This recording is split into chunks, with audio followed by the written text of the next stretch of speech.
Meu genro entrou no meu quarto principal, alegando que só precisava de uma aspirina. Aquela única mentira acabou custando o casamento dele, a casa dele e a liberdade dele. O que aconteceu depois é uma história sobre o que acontece quando um predador percebe tarde demais que, na verdade, ele é a caça. Antes de eu revelar o que encontrei no lixo, que expôs todo o plano dele, me conta aqui nos comentários de onde você está assistindo e, por favor, se inscreva no canal se você acredita que nunca se deve confundir a bondade de um pai com fraqueza. O garfo congelou no meio do caminho até minha boca, quando a voz do Jamal cortou o zumbido tranquilo da nossa conversa de jantar. Então, Walter, me conta sobre aquele cofre no escritório. Que tipo de mecanismo de trava ele usa de verdade?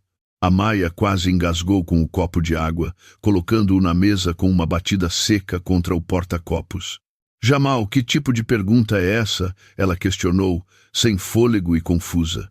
Mas o Jamal não olhou para a esposa. Os olhos dele permaneceram fixos nos meus, esperando com uma intensidade predatória que fez meu peito apertar. Eu pousei meu garfo cuidadosamente, comprando alguns segundos de tempo. Só curiosidade sobre segurança doméstica, ele continuou, com aquele sorriso ensaiado de vendedor se espalhando pelo rosto como óleo na água. Sabe como é? Com todos esses arrombamentos acontecendo na área ultimamente, um homem da sua idade não pode ser cuidadoso demais. Que arrombamentos? Eu perguntei, mantendo minha voz nivelada e calma, pois eu morava naquele bairro há 40 anos. A maior emoção que tínhamos visto foi a senhora Higgins perdendo o gato 3 vezes em um único mês. O Jamal abanou a mão com desdém, um gesto que pareceu ao mesmo tempo arrogante e condescendente. Ah, você provavelmente não ouve falar deles lá no centro de idosos. Eles mantêm isso em segredo para evitar pânico. Ele se inclinou para a frente, com os cotovelos descansando na minha mesa de jantar de mogno, violando as boas maneiras que eu tinha ensinado a minha filha décadas atrás. Mas um homem da sua idade, morando sozinho numa casa deste tamanho, o senhor deve ter alguns ativos sérios guardados. A Maia se mexeu desconfortável na cadeira.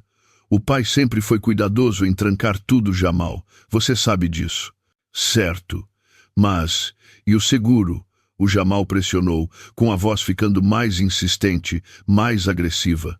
Digo, se algo acontecesse com você, Deus me livre, a Maia precisaria saber onde tudo de importante está guardado. Não precisaria. A sala pareceu ficar menor de repente, e o ar ficou pesado.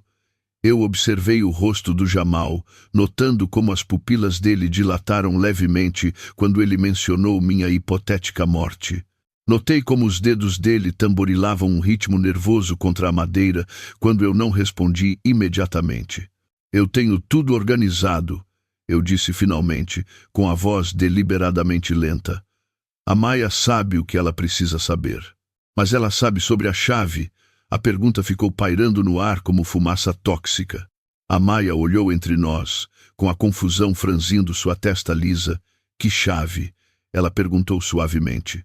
O sorriso do Jamal se alargou, mas não alcançou os olhos dele. Aquela na gaveta do quarto do seu pai, aquela enfiada lá no fundo. Como você sabe sobre qualquer chave no meu quarto, as palavras saíram mais afiadas do que eu pretendia, deixando cair uma fração da minha fragilidade. Por apenas um momento, a máscara do Jamal escorregou. Eu vi algo frio e calculista passar pelas feições dele, antes que a expressão de genro preocupado retornasse. Eu estava procurando aspirina semana passada quando minha cabeça estava me matando, ele disse suavemente. A Maia me disse para checar o armário do seu banheiro, mas eu acidentalmente abri a gaveta errada primeiro. Desculpa, Walter, eu não tive a intenção de invadir sua privacidade. A Maia assentiu rapidamente, desesperada para dissipar a tensão. Eu lembro daquela dor de cabeça, Jamal. Você estava sofrendo mesmo. Mas eu lembrava daquele dia também. O Jamal tinha ficado lá em cima por quase 40 minutos, alegando problemas de estômago depois do jantar, tempo suficiente para fazer muito mais do que procurar aleatoriamente por aspirina.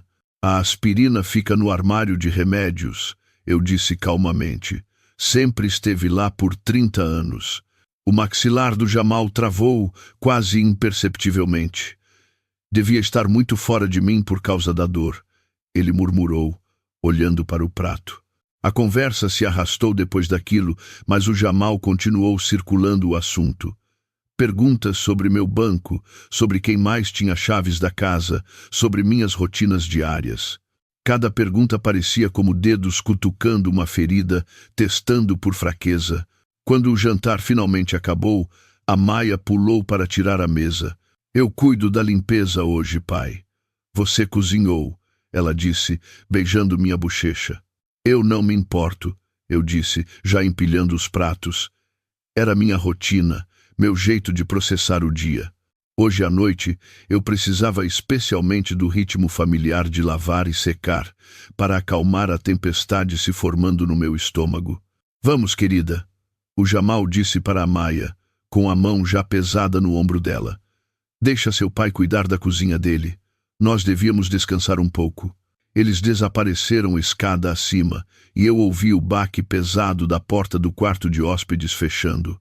Mas enquanto eu esfregava os pratos do jantar, eu continuei repassando as perguntas do Jamal. O jeito que ele sabia sobre uma chave que ele não deveria nem saber que existia. A menção casual da minha morte e da herança da Maia. Minhas mãos se moviam automaticamente, lavar, enxaguar, secar, enquanto minha mente catalogava cada sinal de perigo que eu tinha ignorado nas últimas 3 semanas. As viagens de negócios do Jamal que nunca faziam sentido. O interesse constante na minha situação financeira, o jeito que ele estudava minha casa, como se estivesse memorizando plantas, em vez de viver em um lar. Eu terminei o último copo e pendurei o pano de prato no gancho. A cozinha brilhava sob as luzes do teto, restaurada à ordem perfeita, mas algo fundamental tinha mudado esta noite. A casa parecia diferente agora, não mais segura, mas exposta. Lá em cima, eu podia ouvir vozes abafadas através das paredes e depois, silêncio. Hora de ver que outras surpresas me aguardavam na minha própria casa. Enxuguei minhas mãos e caminhei em direção ao corredor. A primeira coisa que notei ao subir as escadas foi a porta do escritório. Ela estava levemente entreaberta, talvez uns 5 centímetros de escuridão visíveis pela fresta. Eu parei no último degrau, minha mão agarrando o corrimão até meus nós dos dedos ficarem brancos. Aquela porta estava fechada e trancada quando eu desci para o jantar. Eu sempre trancava, um hábito dos meus anos como contador forense lidando com arquivos confidenciais. Mas a Maia e o Jamal estavam no quarto de hóspedes no fim do corredor. Não havia motivo para ninguém estar perto do meu escritório. Eu fiquei lá por 30 segundos, ouvindo. Nenhum som vinha do quarto de hóspedes, nenhum movimento em lugar nenhum lá em cima, apenas os estalos familiares de uma casa antiga e meu próprio coração batendo nos ouvidos. Eu empurrei a porta devagar, esperando que ela rangesse, mas não rangeu. As dobradiças estavam bem oleadas, silenciosas, mas entrar no meu espaço de trabalho privado pareceu como entrar em uma cena de crime. Tudo parecia normal à primeira vista no meu escritório. Os livros estavam alinhados nas prateleiras, exatamente como eu os tinha deixado, e os papéis na minha mesa repousavam em suas pilhas organizadas. Mas meus olhos, treinados por décadas de trabalho forense metódico, captaram as discrepâncias imediatamente. O ar cheirava diferente ali dentro, um traço fraco de colônia cara que não pertencia a mim. Era o mesmo perfume que o Jamal usava, um almíscar pesado, que permanecia muito tempo depois que ele saía de uma sala. Eu me movi para o cofre de chão, escondido atrás da minha mesa de carvalho. Era um modelo robusto dos anos 90, aço pesado com uma combinação de disco manual. Para um olho destreinado, parecia intocado, mas quando me ajoelhei, com meus joelhos estalando no quarto silencioso, eu vi um arranhão minúsculo e fresco perto do anel do disco. Alguém tinha tentado girá-lo, alguém estava testando a tensão, tentando sentir os pinos clicando no lugar. O Jamal não tinha ficado apenas curioso no jantar, ele estava praticando. Eu me levantei devagar, meu coração martelando um ritmo lento e pesado contra minhas costelas. Como tínhamos chegado a isso? Caminhei até a janela, olhando para a silhueta escura do carvalho no quintal. Minha mente vagou de volta 3 semanas, para o telefonema que começou essa invasão. A Maia tinha me ligado numa manhã de terça-feira, com a voz tensa e fina, como um arame puxado até o ponto de ruptura. Pai, eu sei que é cedo, mas temos uma situação. Ela tinha feito uma pausa, e eu podia ouvi-la lutando para não chorar. O negócio do Jamal está com alguns problemas de fluxo de caixa. É só um problema temporário de liquidez com a nova plataforma de câmbio de criptomoedas que ele está lançando. Eu tinha apertado o fone com força. E quão ruim é esse problema de liquidez?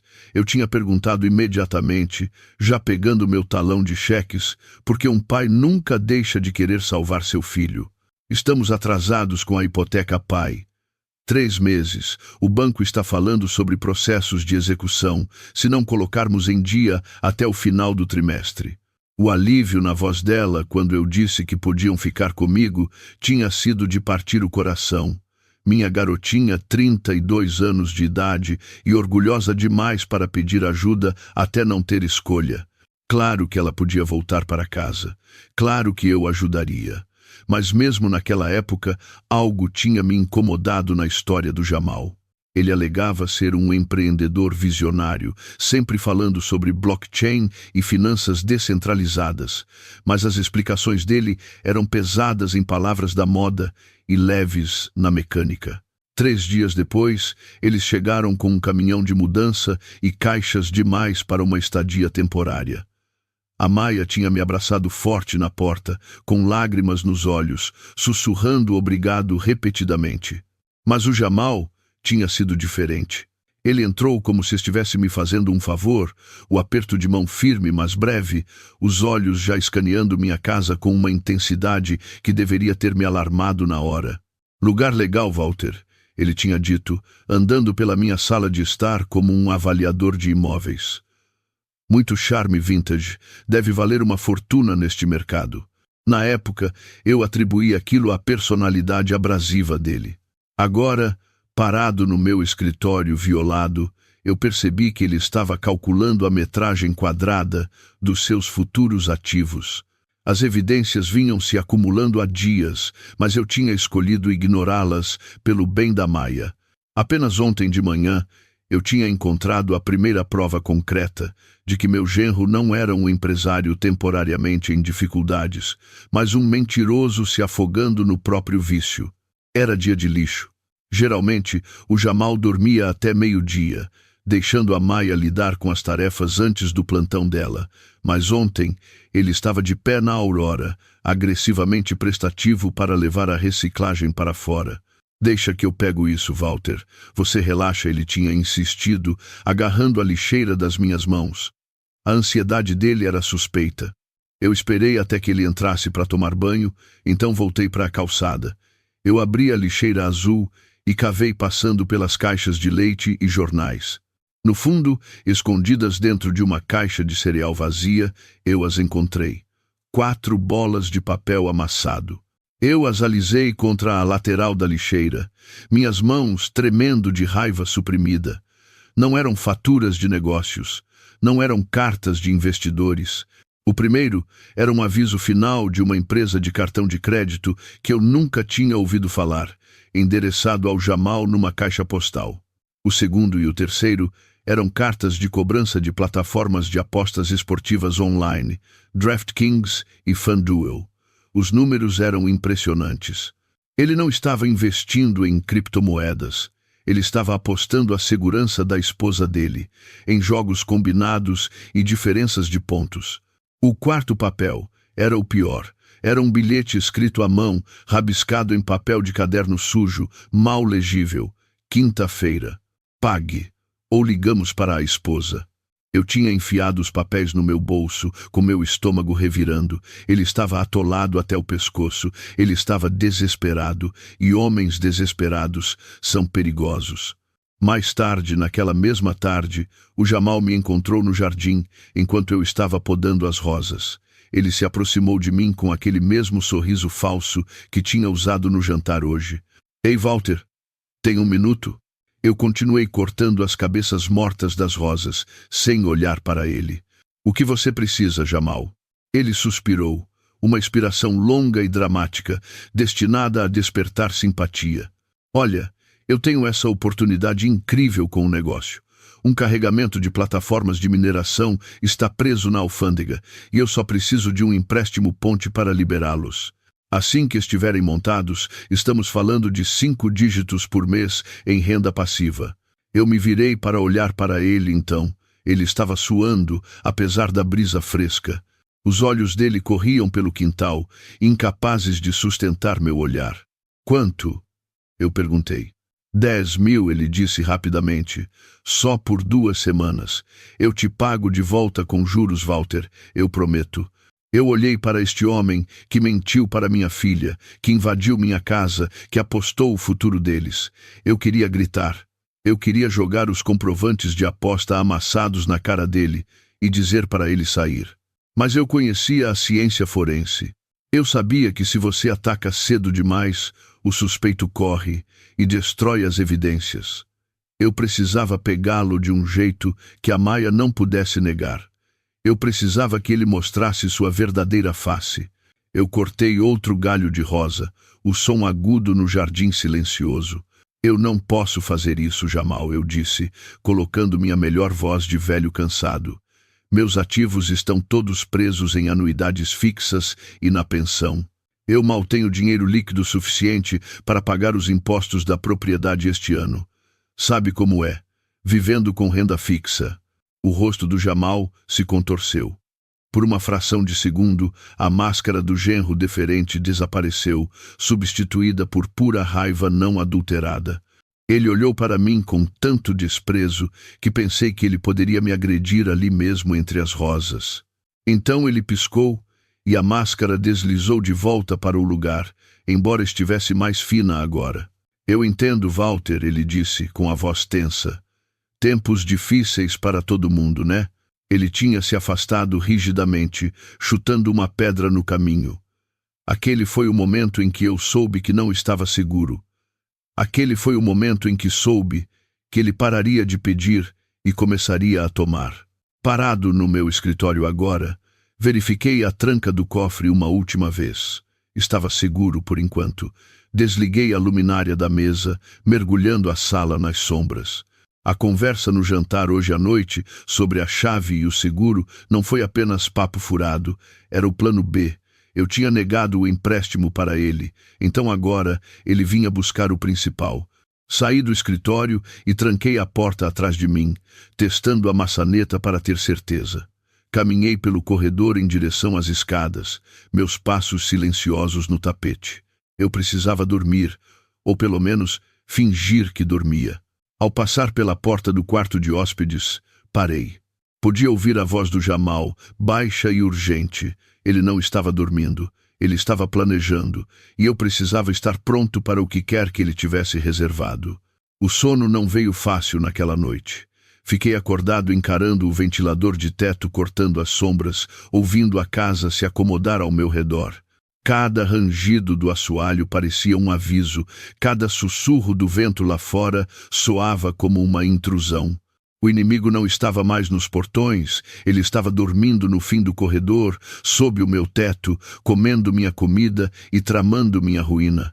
Quando a luz do sol finalmente sangrou pelas cortinas, não senti alívio, apenas uma determinação sombria. A hora da observação tinha acabado. Hoje a pressão aumentaria, e eu sabia por experiência que a pressão é o que faz canos estourarem e mentirosos desmoronarem. Desci para a cozinha às 6:30 em ponto, movendo-me com a rigidez que eu exagerava para minha plateia. A cafeteira chiou e gorgolejou, o único som normal numa casa que parecia carregada de eletricidade estática. A Maia desceu primeiro, parecendo exausta, com os olhos vermelhos.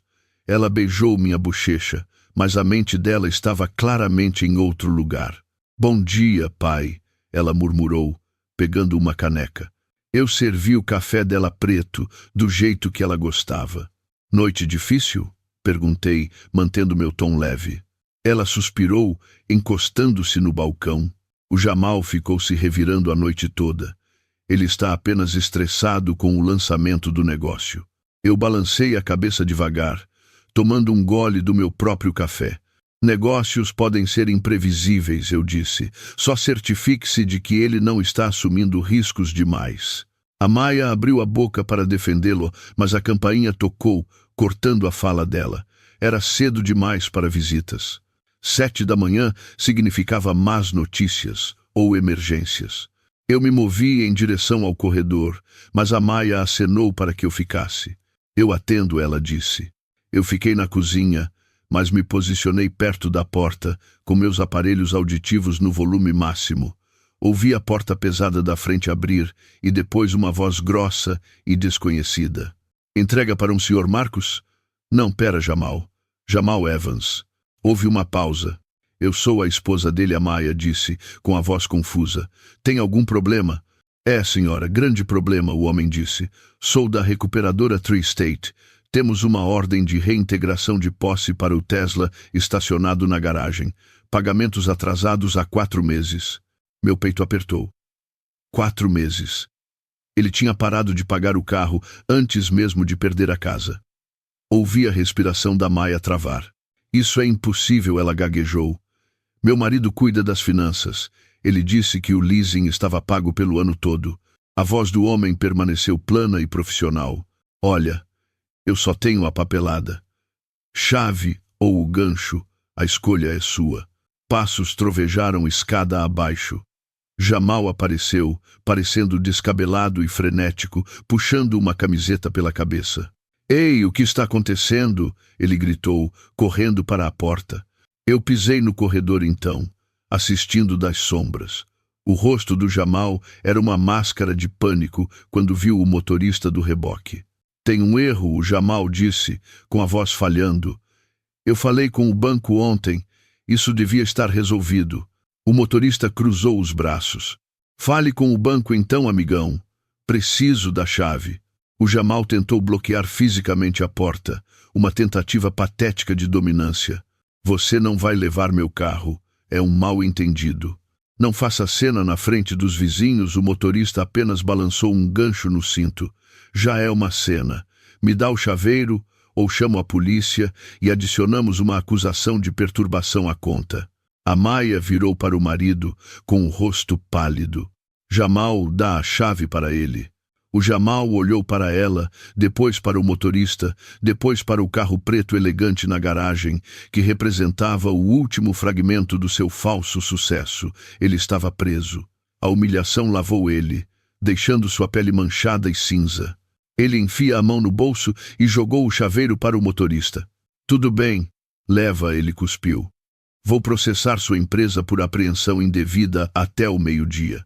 O motorista apenas pegou a chave e foi embora sem dizer uma palavra. O silêncio no corredor, depois que a porta fechou, foi ensurdecedor. A Maia encarou o Jamal como se estivesse vendo um estranho. 4 meses, Jamal, ela sussurrou. Você me disse que as contas do negócio estavam congeladas por causa da auditoria, não porque estávamos falidos. O Jamal passou a mão no rosto, procurando um pivô, procurando uma mentira. É a questão da liquidez, Maia, eu te disse. Os fundos estão lá, mas a transferência está presa. Assim que o empréstimo ponte for liberado, eu compro o carro de volta à vista. Só se acalma. A Maia balançou a cabeça, recuando dele.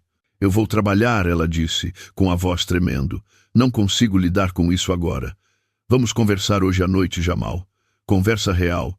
Chega de palavras bonitas. Ela agarrou a bolsa e saiu sem se despedir dele. A porta da frente bateu, fechando com uma finalidade que fez o Jamal estremecer. Ele ficou lá por um longo momento, respirando pesado, com as mãos fechadas em punhos. Ele não sabia que eu estava assistindo. Eu vi o desespero se instalar nele como um casaco pesado. O carro se foi. A casa se foi. A esposa estava com um pé fora da porta. Ele estava encurralado, e um animal encurralado não pensa, ele apenas reage. Limpei a garganta e o Jamal pulou, girando para me encarar. Os olhos dele estavam arregalados, maníacos.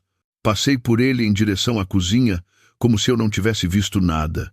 O café está pronto se você quiser um pouco, eu disse suavemente. O Jamal me seguiu, com movimentos bruscos e agitados. Você ouviu aquilo? Ele perguntou, com a voz tensa. Só a entrega, eu disse, servindo uma segunda xícara para mim. Parecia haver alguma confusão. O Jamal soltou uma risada curta e histérica. É, confusão. Bancos, né? Sempre ferrando o cara pequeno. Ele estava me testando, checando se a humilhação dele tinha sido registrada. Eu não dei nada a ele. Apenas tomei meu café e olhei para o calendário na parede. Bom, eu tenho uma manhã cheia, anunciei, lavando minha xícara na pia. Vou dar uma passada no centro comunitário por um tempo. Te dar um espaço para lidar com suas ligações de negócios. Os olhos do Jamal se iluminaram. O alívio foi instantâneo e aterrorizante. Você vai sair? Ele perguntou. Por quanto tempo? Algumas horas, eu disse, secando as mãos. Talvez até o almoço. Peguei minhas chaves no gancho perto da porta. A casa é toda sua, Jamal. Caminhei pela porta dos fundos em direção à garagem, mas não fui embora. Eu sabia exatamente o que aconteceria a seguir. O Jamal tinha interpretado minha saída como uma intervenção divina. O velho tinha ido. A esposa estava no trabalho. A casa estava vazia. Ele tinha uma janela de 2 horas para encontrar a solução para todos os seus problemas. Ele tinha perguntado sobre a chave no jantar. Ele tinha sondado sobre o cofre. Agora, com o caminhão de reboque ainda ecoando nos ouvidos, ele não tinha outra escolha. Deslizei para dentro da garagem isolada e sentei no meu velho Buick, mas não liguei o motor. Em vez disso, puxei meu celular e abri o aplicativo conectado às câmeras de segurança internas que eu tinha instalado 3 anos atrás. Eu nunca tinha contado a Maia sobre elas. Eram lentes pequenas e discretas, escondidas nos detectores de fumaça. Observei a tela. Dentro da cozinha, o Jamal ficou imóvel por 1 minuto inteiro, ouvindo. Então, ele se moveu. Ele não foi para o escritório fazer ligações. Ele foi direto para a gaveta onde eu guardava as chaves reservas da casa. Ele vasculhou tudo, não encontrando nada. Então ele pausou, olhando para o teto, em direção ao 2º andar. Em direção ao meu quarto. Eu o observei na tela pequena, uma figura pixelada de ganância e medo. Ele caminhou para as escadas, movendo-se silenciosamente agora. Ele estava subindo. Ele ia cruzar a linha final. Esperei 5 minutos, dando a ele tempo suficiente para ficar confortável, para se aprofundar no crime dele. Então abri a porta do carro e caminhei silenciosamente de volta para a casa. Eu não ia pegá-lo na câmera. Eu ia pegá-lo em carne e osso. Eu daria a corda e deixaria ele mesmo dar o nó. Destranquei a porta dos fundos sem fazer som e entrei na antessala. A casa estava silenciosa de novo, mas desta vez eu sabia exatamente de onde o barulho viria. Rastejei em direção às escadas, meu coração batendo num ritmo lento e constante. Era hora de subir. O tapete do corredor engoliu o som dos meus passos enquanto eu subia. Eu me movia com uma lentidão deliberada, colocando meu peso nas bordas externas dos degraus, onde a madeira era mais firme, evitando os rangidos que me entregariam. Meu coração não estava disparado. No meu ramo de trabalho, você aprende a suprimir a adrenalina até depois que o serviço está feito. Agora, eu era apenas uma câmera gravando dados. Cheguei ao patamar superior e parei. A porta do meu quarto principal, que eu sempre mantinha fechada, estava entreaberta. Uma fatia da luz da manhã cortava o chão do corredor. De dentro, ouvi o som distinto de madeira deslizando contra madeira. Era o atrito pesado da minha cômoda alta, a gaveta de baixo, onde eu guardava suéteres de lã grossos, e embaixo deles uma pequena caixa de metal contendo as chaves reservas da casa e a chave mestra do cofre de chão. Eu não invadi. Eu pisei na porta e apenas fiquei lá, deixando minha sombra cair sobre o quarto. O Jamal estava curvado na cintura, praticamente dentro da gaveta. Ele estava vasculhando as camadas de lã, com as mãos se movendo com urgência frenética. Ele não estava procurando um suéter. Ele estava cavando para achar a caixa de metal. Observei-o por 5 segundos inteiros, catalogando silenciosamente a violação. Aquele era meu santuário. O quarto onde eu tinha dormido por 40 anos, onde minha esposa tinha passado seus últimos dias, e esse homem estava revirando tudo como um guaxinim numa lixeira. Jamal, eu disse, minha voz baixa e plana. Ele não apenas pulou, ele convulsionou. Ele girou tão rápido que quase perdeu o equilíbrio, com o cotovelo derrubando uma fotografia emoldurada em cima da cômoda. Ela atingiu o chão com um estalo de vidro se estilhaçando. O rosto do Jamal era um estudo em terror. O sangue drenou das bochechas dele, deixando-o com uma cor pastosa e doente. Os olhos dele estavam arregalados, as pupilas alfinetadas de medo. Ele olhou para mim, depois para a gaveta aberta, depois de volta para mim, com a boca abrindo e fechando como um peixe no cais. Walter, ele gaguejou, com a voz 1/8 mais alta que o normal. Eu não ouvi você entrar. Pensei que estivesse no centro comunitário. Claramente, eu disse, entrando no quarto e caminhando em direção a ele. O vidro quebrado estalou sob meu sapato. Olhei para baixo. Era uma foto da Maia na formatura do ensino médio. Olhei de volta para ele. O que você está fazendo no meu quarto, Jamal? Por que você está cavando nas minhas gavetas pessoais? Ele deu um passo para trás, levantando as mãos num gesto de rendição. Eu estou com dor de cabeça, Walter. Uma enxaqueca terrível. Eu subi para procurar alguma aspirina. Eu sei que a Maia disse que você guarda um estoque aqui em algum lugar. A mentira era preguiçosa e insultante. Ele nem estava tentando ser convincente mais. Ele estava apenas jogando palavras no ar, esperando que algo colasse. Aspirina, eu repeti devagar. Sim, ele disse, com suor brotando na testa. Minha cabeça está explodindo com todo o estresse do carro e do negócio. Eu só precisava de alívio. Eu o encarei, deixando o silêncio se esticar até se tornar desconfortável. A aspirina fica no armário de remédios no banheiro principal, Jamal. Tem estado lá desde que você se mudou. Fica na prateleira de baixo, bem ao lado da pasta de dente. Não tem aspirina na minha gaveta de suéteres. O Jamal olhou nervosamente para a gaveta aberta, percebendo o erro dele. Certo, ele disse rapidamente, com os olhos correndo pelo quarto. Eu chequei o banheiro, mas não consegui achar. Eu me confundi. Pensei que talvez você mantivesse um frasco de emergência aqui. Sabe como a memória fica quando se está com dor. Eu só abri a gaveta errada por engano. Por engano, eu disse, chegando mais perto dele, até estar dentro do espaço pessoal dele. Você abriu uma gaveta pesada de baixo, embaixo de 3 camadas de lã dobrada por engano. O Jamal engoliu em seco, com o pomo de Adão oscilando. Eu só estava olhando, Walter. Me desculpe. Eu não tive a intenção de bisbilhotar. Eu vou só me deitar. Ele tentou passar por mim, mas eu mantive minha posição por 1 segundo, forçando-o a se espremer entre mim e a estrutura da cama. Senti o cheiro do medo nele. Um cheiro azedo e metálico, misturado com a colônia cara. Ele estava tremendo. Ele correu para fora do quarto, com passos pesados e irregulares, enquanto recuava pelo corredor em direção ao quarto de hóspedes. Ouvi a porta dele fechar e a tranca clicar no lugar. Eu fiquei sozinho no centro do meu quarto. A adrenalina finalmente me atingiu, um banho frio descendo pela minha espinha. Olhei para a gaveta aberta. Para uma pessoa normal pareceria uma bagunça de suéteres, mas eu sabia melhor. Ajoelhei-me e tirei uma pequena lanterna do bolso.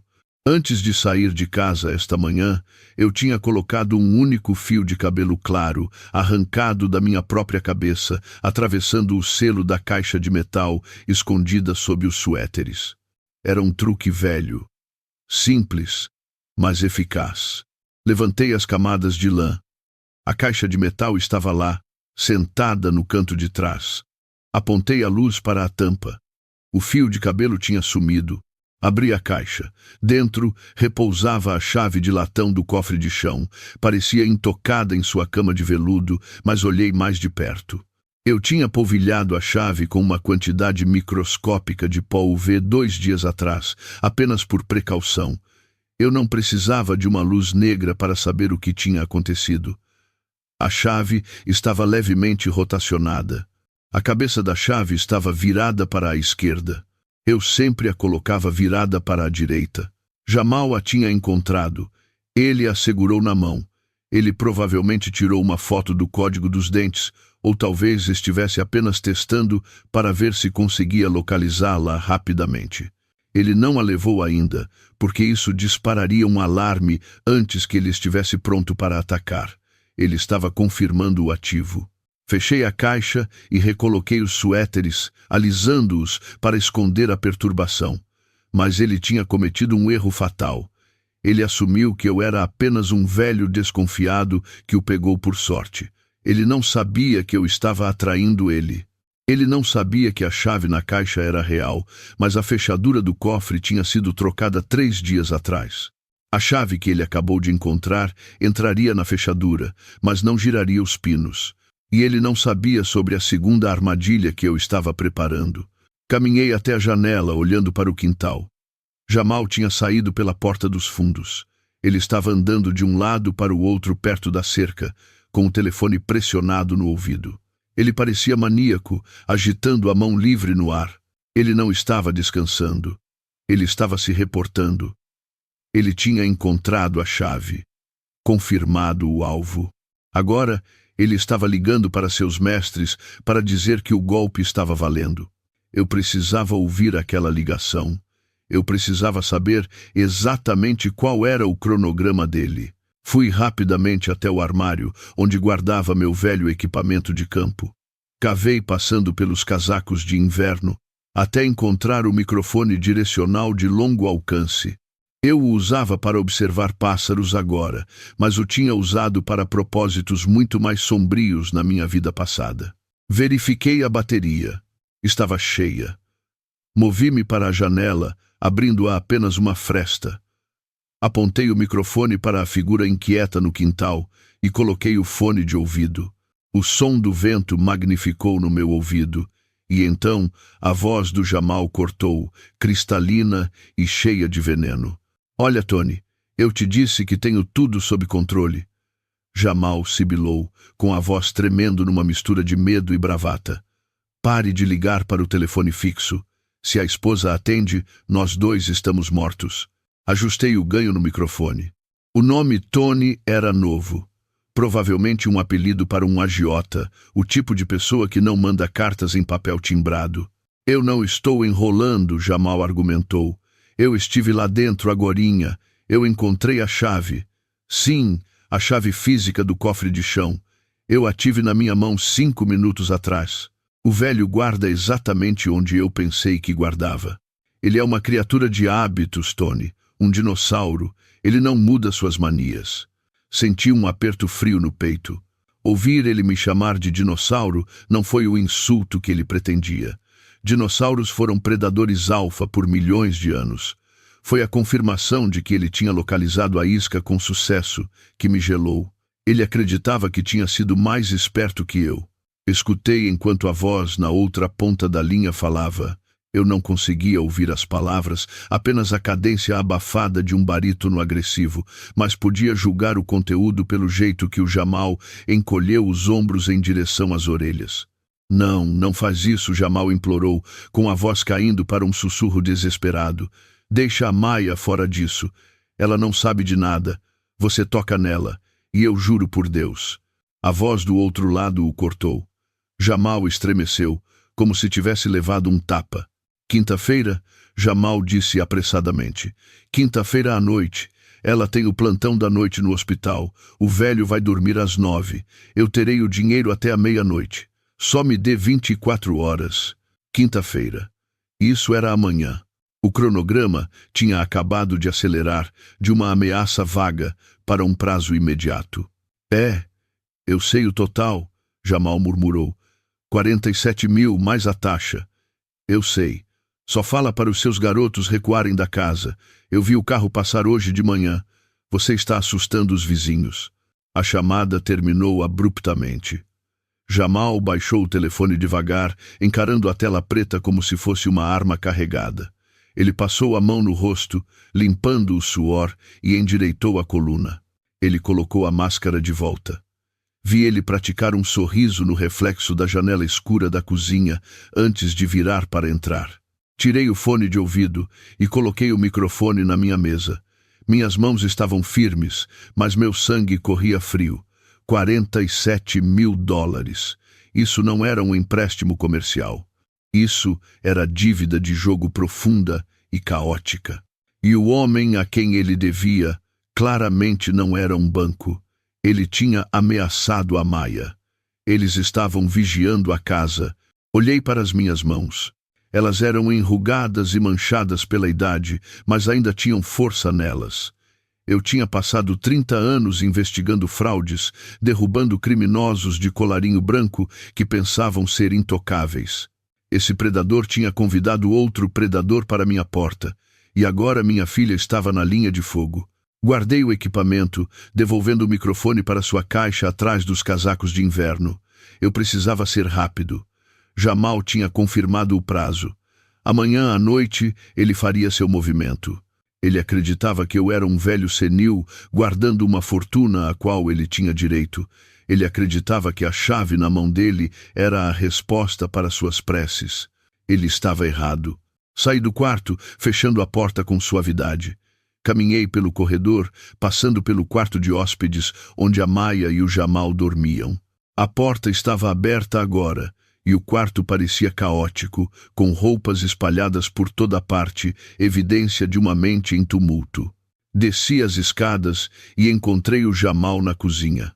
Ele estava bebendo um copo de água, com a mão tremendo levemente enquanto o levava aos lábios.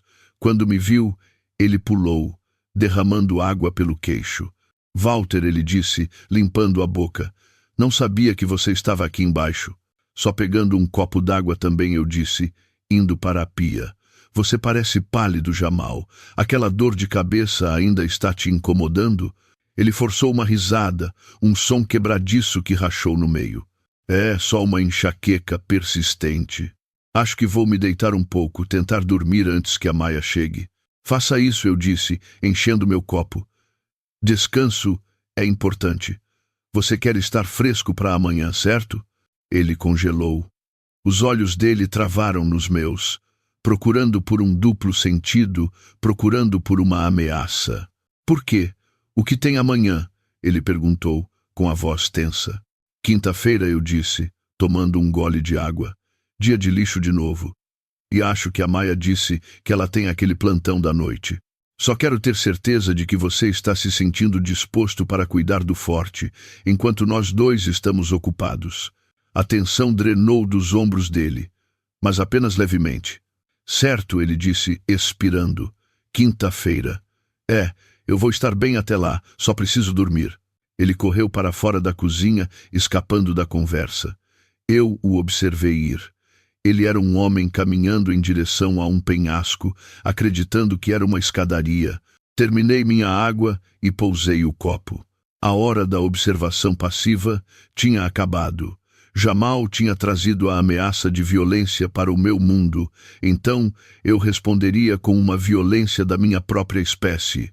Não física, mas psicológica. Eu não ia apenas pará-lo. Eu ia desmantelá-lo. Sentei no meu carro por um momento, mapeando as próximas 24 horas. Eu tinha que fazer o papel de tolo por mais um dia. Tinha que deixá-lo acreditar que estava ganhando. Tinha que deixá-lo pensar que a corda no pescoço dele estava frouxa o suficiente para escapar. Mas amanhã à noite, quando ele girasse aquela chave, ele ia descobrir que o nó estava apertado o tempo todo. A ida à loja de ferragens teria que esperar até de manhã, porque esta noite eu tinha uma tarefa final para completar antes de poder executar meu plano. Eu precisava de prova inegável. Eu tinha os comprovantes de aposta do lixo e tinha os trechos de conversa do jardim, mas nenhum deles carregava o peso de uma confissão. Eu precisava da própria voz do Jamal detalhando seu crime em áudio de alta definição, para que quando a hora chegasse, a Maia não pudesse inventar desculpas para ele. O sono era impossível. Fiquei deitado na cama, encarando o teto, minha mente ciclando através da mecânica da armadilha que eu construiria amanhã. Eu estava esperando. Eu conhecia o Jamal bem o suficiente agora para saber que ele não dormiria. A pressão daquela dívida de $47.000 estava sentada no peito dele como uma bigorna. À 00:47 da manhã, de acordo com os números vermelhos no meu relógio de cabeceira, eu ouvi passos suaves cruzando o chão da sala de estar, diretamente abaixo do meu quarto. Não eram os passos leves da minha filha. Eram passos pesados, andando de um lado para o outro. Jamal. Então, mal audível através do assoalho fino da casa antiga, ouvi a voz dele. Sou eu. Todo mundo está dormindo. Uma ligação telefônica. Jamal estava fazendo uma ligação à 00:00, falando em sussurros que ele pensava que ninguém podia ouvir. Eu me tirei das cobertas quentes com cuidado para não deixar as molas do colchão rangerem. O chão de madeira estava gelado contra meus pés descalços, enquanto me movia para perto da parede. Nestas casas vitorianas antigas, a tubulação age como um tubo de voz. Havia uma grande grade de aquecimento de latão no canto do meu quarto, que se conectava diretamente à ventilação principal no teto da sala de estar. Ajoelhei-me no chão e inclinei meu ouvido em direção à grade de metal. A voz do Jamal subiu, metálica mas clara, amplificada pelos dutos. Eu estou te dizendo, Tony, é certeza.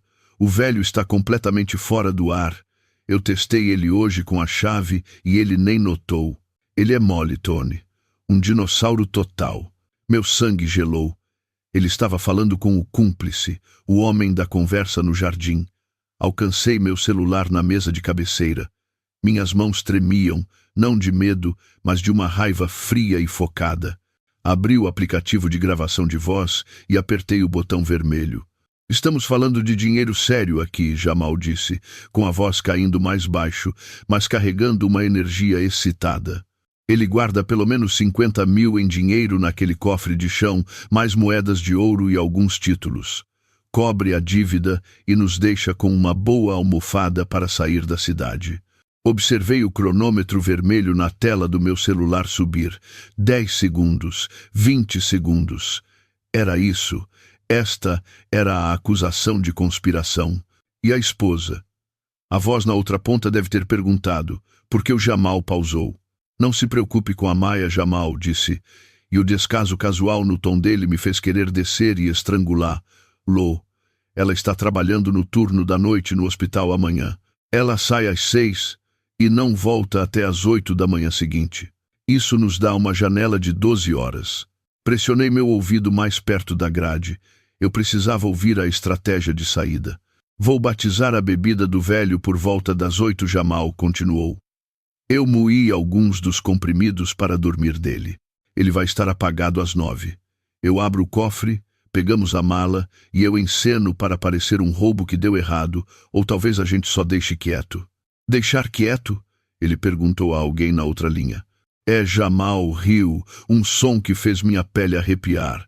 Essa é a beleza da coisa. Ele é tão senil metade do tempo que provavelmente nem vai lembrar o que tinha lá dentro. Vou dizer para a Maia que ele deve ter movido o dinheiro e esquecido. Sabe como velhos ficam com a memória. Eu posso convencê-la de que ele está perdendo a cabeça. Ela confia em mim. Vamos conseguir procuração dentro de um mês, e então controlamos tudo. A raiva cresceu no meu peito, quente e consumidora. Não era apenas sobre o dinheiro. Ele estava planejando fazer a minha filha duvidar da minha sanidade. Ele ia convencer lá de que o pai estava demente, só para poder assumir o controle do meu patrimônio. Ele ia usar o amor dela por mim como uma arma contra nós dois. A gravação agora tinha 2 minutos. 2 minutos que destruiriam a vida do Jamal para sempre. Só esteja pronto à 00:00, Jamal disse. Eu vou ter a mala. Encontro você no lugar na rua 4. Eu te pago sua parte. Você tira os agiotas das minhas costas e eu volto a bancar o marido amoroso. Na sexta de manhã, nossos problemas terão sumido. A chamada terminou. Ouvi o Jamal soltar um longo suspiro, o som de um homem que acha que acabou de ganhar na loteria. Parei a gravação rapidamente e salvei o arquivo, nomeando-o simplesmente Evidência de Quinta-feira. Deslizei o telefone para baixo do travesseiro e corri de volta para a cama, puxando o edredom até o queixo, assim que ouvi o passo pesado do Jamal no patamar. Ele pausou do lado de fora da minha porta, ouvindo. Fiquei perfeitamente imóvel, forçando minha respiração no padrão rítmico lento do sono profundo. Depois de um momento, ele seguiu em frente. Por muito tempo depois daquilo, fiquei deitado na escuridão, processando o que tinha aprendido. Jamal não era apenas um devedor desesperado. Ele era um sociopata. Ele via a Maia como uma ferramenta a ser manipulada. Mas ele tinha cometido um erro de cálculo catastrófico. Ele confundiu paciência com senilidade. Ele não tinha ideia de que ele não era o caçador neste cenário. Ele era a caça.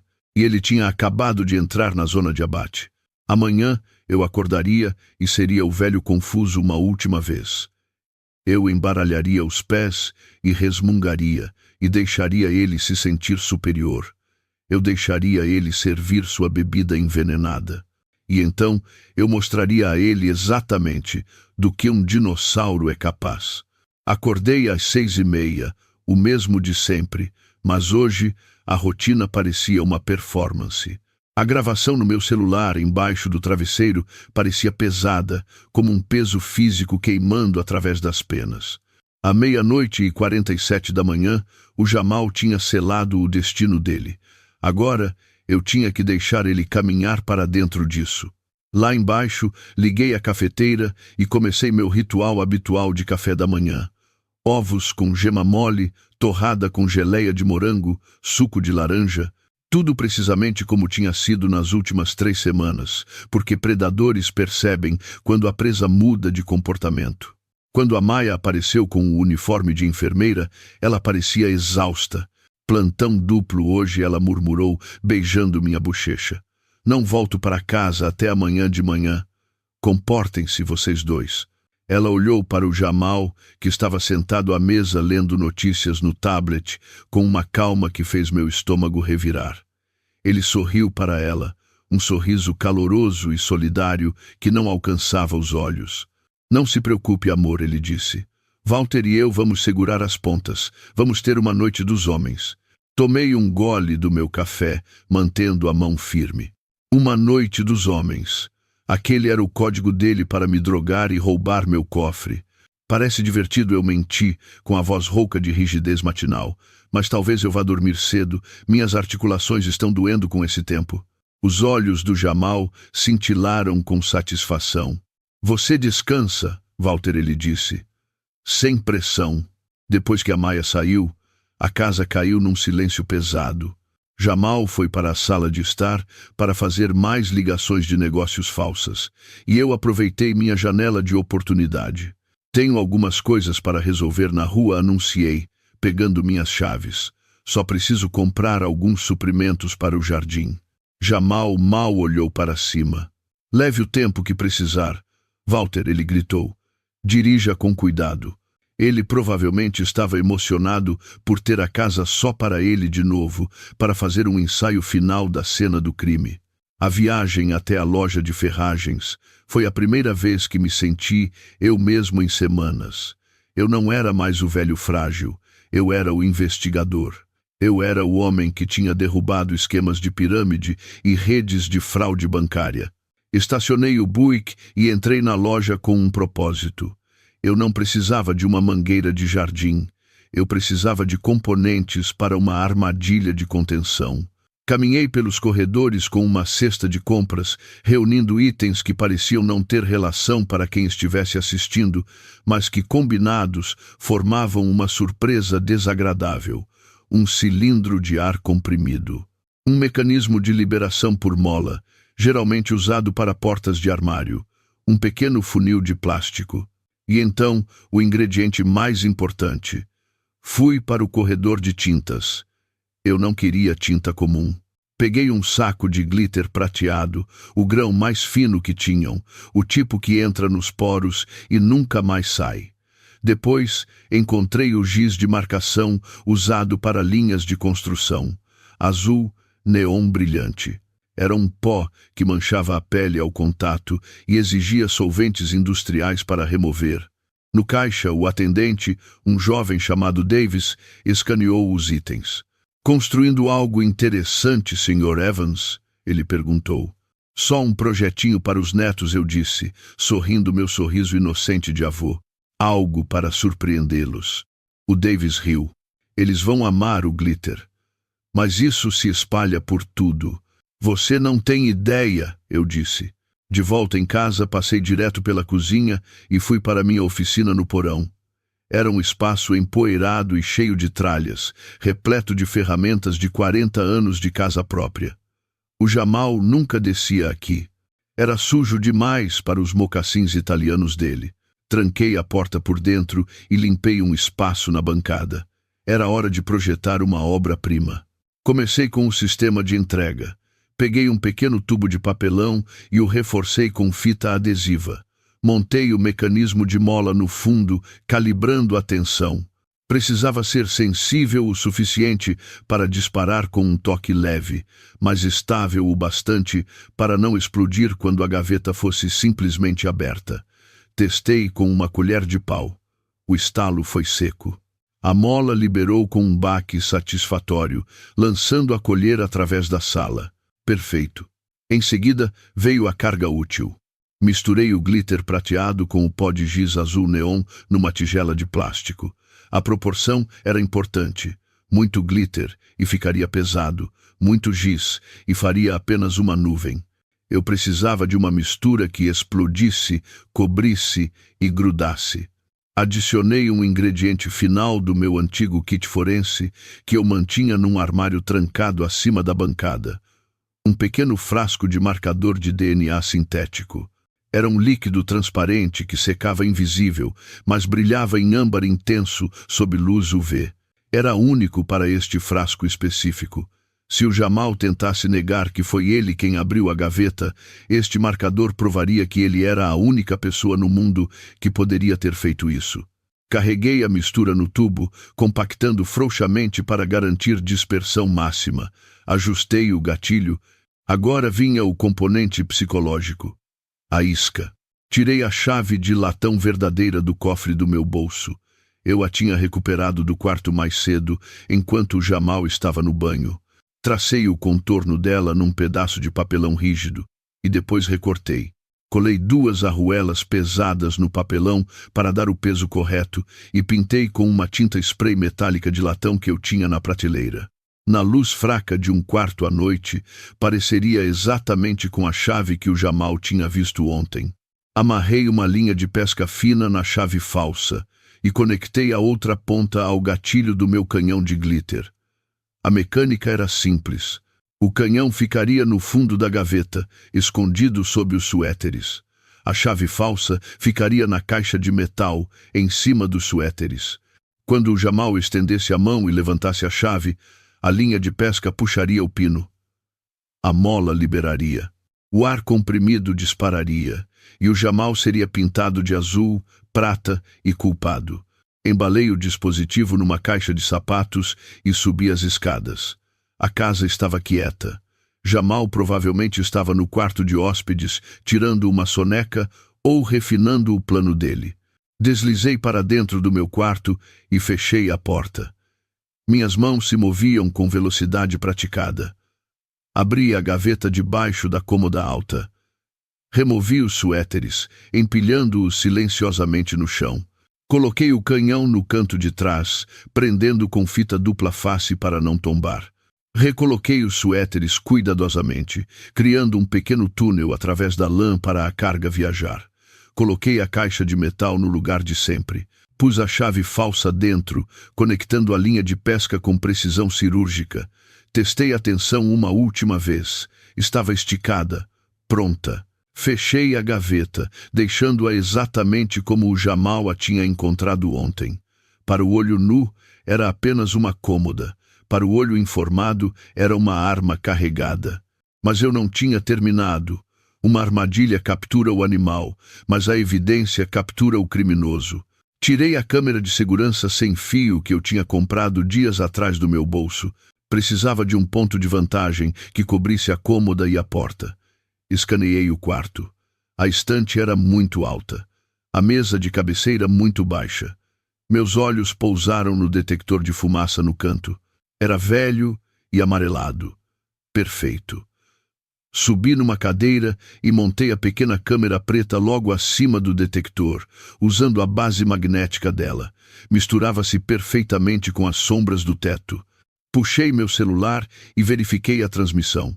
A lente grande angular capturava o quarto inteiro em alta definição nítida. Eu podia ver a cama, a cômoda e a porta. Ajustei as configurações, habilitando ativação por movimento e visão noturna. Desci da cadeira e limpei minhas impressões digitais do detector de fumaça.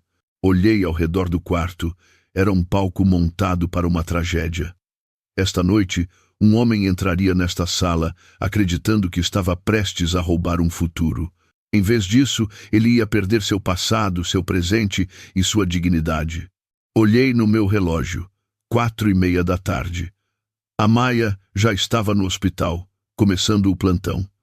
O Jamal estaria acordando logo, se preparando para fazer o papel de genro devoto uma última vez. Eu precisava estar lá embaixo. Eu precisava ser o velho. Entrei no banheiro e joguei água fria no rosto. Encarei meu reflexo no espelho. Meus olhos pareciam cansados, mas duros. Eu tinha passado uma vida inteira usando a lei para combater homens maus.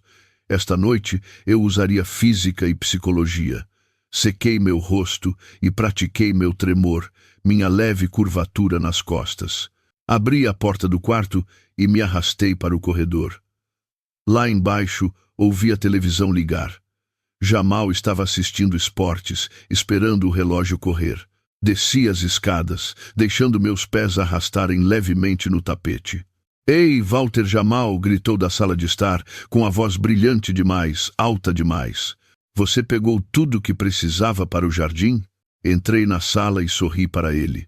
"Ah, sim", eu disse. "Encontrei exatamente o que estava procurando. Vai ter um problema de pragas este ano, no entanto. Só quero ter certeza de que estou preparado." Jamal riu, e foi um som frio. "É, bom, nunca se pode ser cuidadoso demais, né? Você tem que proteger o que é seu." "Exatamente", eu disse, sentando na minha poltrona. "Você tem que proteger o que é seu." Fechei meus olhos e deixei minha cabeça cair para trás contra a almofada, fingindo um cochilo. Mas, sob minhas pálpebras, eu estava bem acordado. A armadilha estava montada. A câmera estava gravando. Agora, tudo o que eu tinha que fazer era esperar o rato pegar o queijo. O jantar passou num borrão de silêncio, e o raspar de garfos contra a porcelana. Eu movia a comida pelo prato, mas não tinha apetite. Meu estômago era um nó de tensão, sabendo que o homem sentado à minha frente estava contando os minutos para minha destruição. Jamal checava o celular a cada 5 minutos, com a tela iluminando o rosto ansioso dele na luz fraca da sala de jantar. Ele também não estava comendo. Ele estava andando de um lado para o outro internamente, esperando o relógio bater a hora da sua libertação.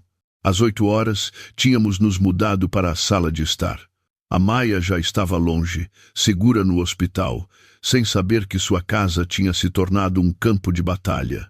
Sentei na minha poltrona de couro habitual, fingindo interesse num documentário de história na televisão. Jamal estava parado na janela, espiando para a rua escura. Ele estava procurando o homem do reboque, ou talvez seu agiota, ou talvez apenas se assegurando de que o mundo lá fora ainda estava lá. Ele se virou para mim de repente, com um brilho forçado na voz. "Sabe, Walter, eu estive pensando. Nós nunca temos realmente uma chance de conversar, de homem para homem. Com a Maia trabalhando tanto, e eu ocupado com a startup, somos como navios passando na noite." Olhei para cima, tirando os olhos da televisão, mantendo minha expressão suave. "Isso é verdade, Jamal", eu disse. "A vida fica corrida. Ele caminhou até o armário de bebidas com movimentos casuais, mas ensaiados. Eu vi essa garrafa de Macallan 18 anos lá no fundo. Isso é um uísque escocês sério, Walter. É uma pena deixar só pegando poeira. O que me diz de tomarmos um copo, uma saideira para celebrar o futuro? Observei-o estender a mão para a garrafa. Ele estava planejando este momento desde o café da manhã, a tentativa de criar laços. A bebida, o método de entrega para a sedação que ele tinha prometido ao parceiro no telefone. Eu agradeço a oferta, Jamal, eu disse devagar. Mas você sabe que eu tomo remédio para pressão arterial à noite. Meu médico foi muito rigoroso sobre misturar com álcool. Jamal pausou, com a mão pairando sobre a garrafa. Ele se virou para mim, com um sorriso apertando nas bordas. Qual é, Walter? Só um pingo. Um brinde. Não vai te matar. É coisa de primeira linha. Você merece relaxar um pouco. A persistência dele foi o sinal. Uma pessoa normal teria aceitado a recusa. Um homem desesperado precisava de mim inconsciente. Suponho que um copo pequeno não faria mal, eu disse, permitindo uma nota de hesitação na minha voz. Só um dedo, no entanto. Ótimo, Jamal disse. Alto demais. Fica aí. Eu vou servir para nós. Ele pegou 2 copos baixos e os levou para a cozinha, fora da minha linha de visão. Fiquei perfeitamente imóvel, forçando meus ouvidos. Ouvi o tilintar de vidro. Então, um som fraco de trituração, como um pilão num almofariz, ou talvez uma colher esmagando algo contra a bancada. Então, o som de líquido sendo servido. Ele nem estava tentando ser sutil, assumiu que minha audição estava tão ida quanto meu juízo. Ele voltou 1 minuto depois, carregando os 2 copos. Ele estendeu o que estava na mão esquerda para mim. Aqui está, Walter. A família. Peguei o copo.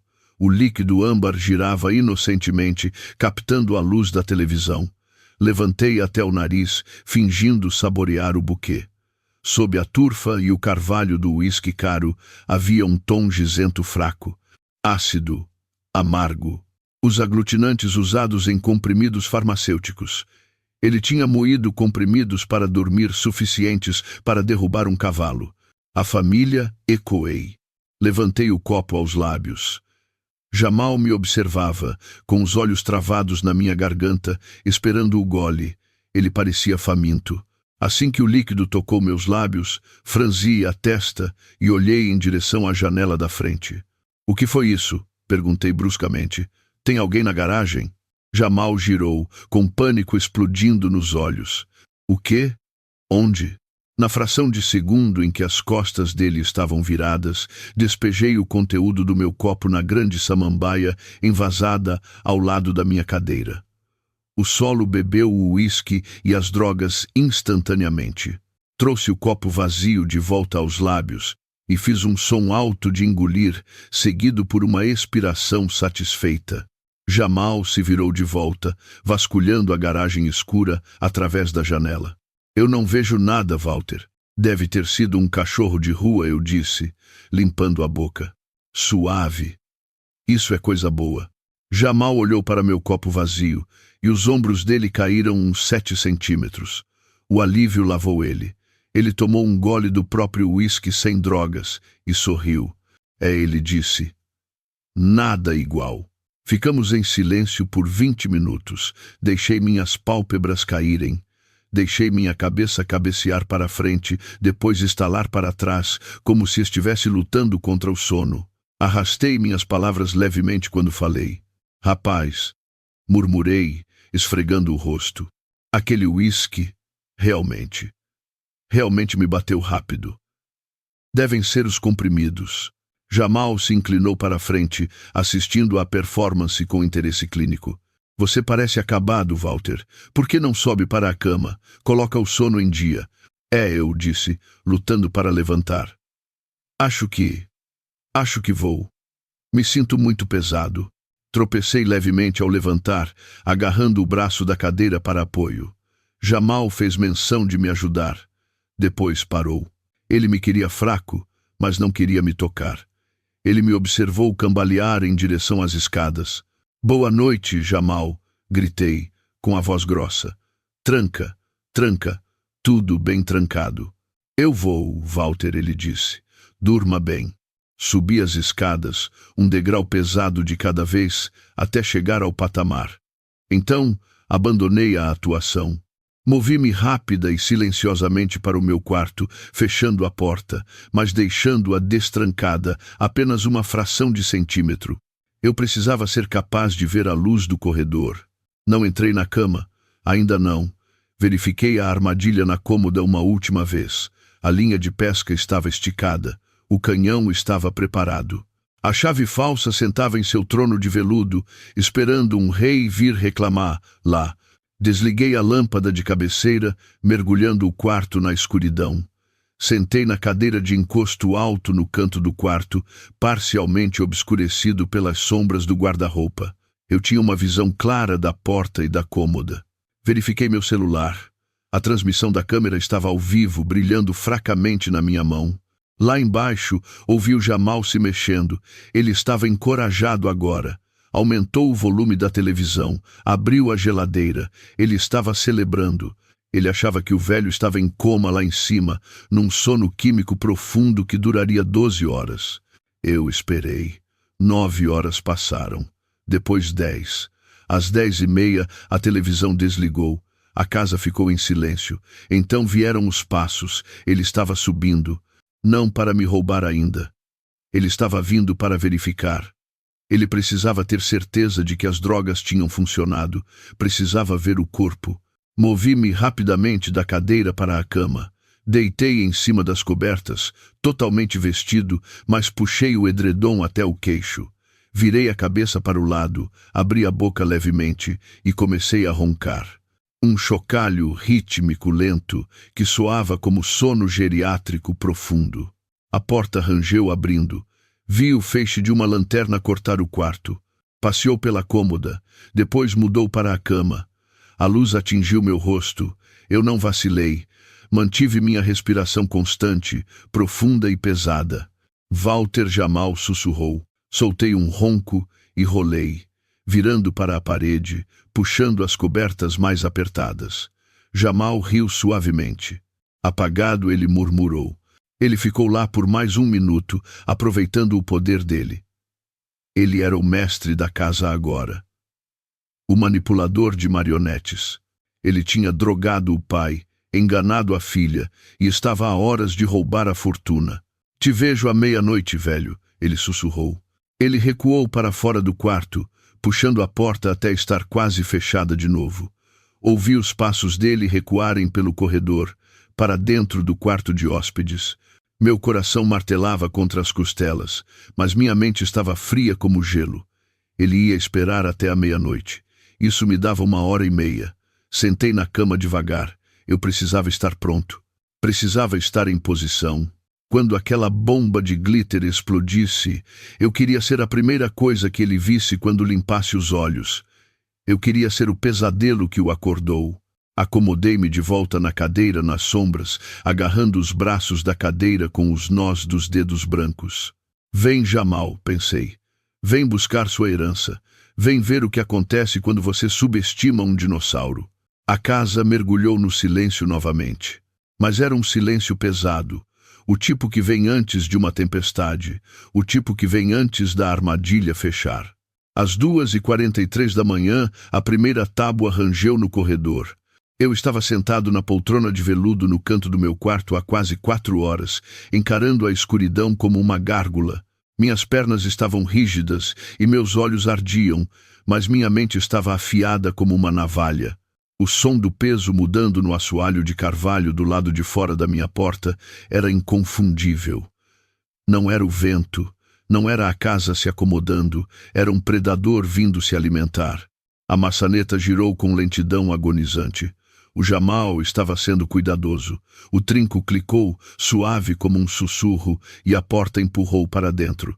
Uma fatia de luz do corredor cortou o tapete, revelando uma silhueta parada na moldura. Jamal estava vestido de preto, como um ladrão de gatos de um filme ruim. Ele usava luvas, daquelas de couro apertado, que não deixariam digitais, mas não ofereceriam proteção contra o que estava por vir. Ele ficou congelado na porta por 1 minuto inteiro, ouvindo. Satisfeito que as drogas tinham feito o trabalho, ele entrou. Ele se moveu com uma confiança que fez meu sangue ferver. Passou pela cama onde eu tinha arrumado travesseiros sob o edredom para imitar uma forma dormindo. Ele nem olhou. Os olhos dele estavam travados no prêmio. Ele se aproximou da cômoda alta, com movimentos fluidos e ensaiados. Ele tinha ensaiado isso na mente 1000 vezes. Entrar, abrir a gaveta, pegar a chave, abrir o cofre, pegar o dinheiro, ir embora. Era para ser os $47.000 mais fáceis que ele já fez. Observei ele alcançar a cômoda. Ele pausou, ajustando as luvas. Parecia um cirurgião prestes a realizar uma operação. Ele estendeu a mão e agarrou os puxadores da gaveta de baixo. Faz isso, pensei, meu coração martelando. Abre. Ele puxou. A gaveta deslizou em seus trilhos bem oleados, silenciosa e suave. Jamal se inclinou, espiando nas profundezas. Ele alcançou dentro, movendo a pilha de suéteres de lã. Vi as costas dele tensas com o triunfo. Ele viu a chave de latão ali, em sua cama de veludo, brilhando na luz fraca do corredor. A solução para todos os problemas dele. Ele alcançou. Os dedos dele fecharam ao redor da cabeça da chave falsa. Ele puxou. O som não foi uma explosão. Foi um baque percussivo e violento, como um airbag de alta pressão disparando num armário. O silêncio da noite foi estilhaçado instantaneamente. Uma nuvem de pó azul neon e glitter prateado erupcionou da gaveta com a força de um geyser. Atingiu Jamal em cheio no peito e no rosto, expandindo para fora numa nuvem tóxica cintilante que encheu o quarto. Jamal gritou. Foi um som agudo de puro terror primitivo. Ele tropeçou para trás, cego e engasgando, com as mãos arranhando o rosto. Ele tropeçou nos próprios pés e colidiu com a mesa de cabeceira, mandando a lâmpada e meus óculos de leitura para o chão com um estrondo. Levantei da cadeira e alcancei o interruptor da parede. Acendi as luzes. A cena diante de mim era uma obra-prima de justiça forense. Jamal estava no chão, tossindo e cuspindo. Ele parecia ter sido mergulhado num tanque de tinta industrial. O rosto dele estava coberto numa camada grossa de pó azul neon. As roupas pretas estavam emplastradas de glitter prateado, que brilhava agressivamente sob as luzes do teto. A tinta já tinha começado a reagir com a umidade da pele dele, transformando-se de pó numa mancha profunda e indelével que o marcaria por dias. Ele rastejou para trás no tapete, com os olhos selvagens e chorando através da máscara azul do rosto. Ele olhou para cima e me viu, parado lá, totalmente vestido, alerta e observando-o com satisfação fria. Walter, ele engasgou, tossindo uma nuvem de pó azul. Olá, Jamal, eu disse. Minha voz firme e calma. Ele olhou ao redor do quarto freneticamente, tentando processar a mudança na realidade. A droga não tinha funcionado. A chave era uma armadilha. O velho não estava dormindo. O quê? Ele gaguejou, limpando os olhos, apenas espalhando a tinta mais fundo na pele. O que aconteceu? O que é isso? É um marcador de contenção, eu disse, chegando mais perto dele. É usado para identificar ladrões que tocam em coisas que não pertencem a eles. É muito difícil de lavar, Jamal. Espero que você não tenha nenhuma reunião importante esta semana. Ele me encarou, com o rosto azul se contorcendo numa mistura de medo e confusão. Então, o instinto de sobrevivência entrou em ação. A mentira. Eu ouvi um barulho, ele deixou escapar, levantando-se atrapalhado. Eu ouvi um barulho no seu quarto, Walter. Pensei que alguém estava invadindo. Eu vim checar você e vi a gaveta aberta e... Pare, eu disse. A única palavra estalou como um chicote no quarto pequeno. Não insulte minha inteligência, Jamal, continuei, mantendo a voz baixa. Você não ouviu um barulho.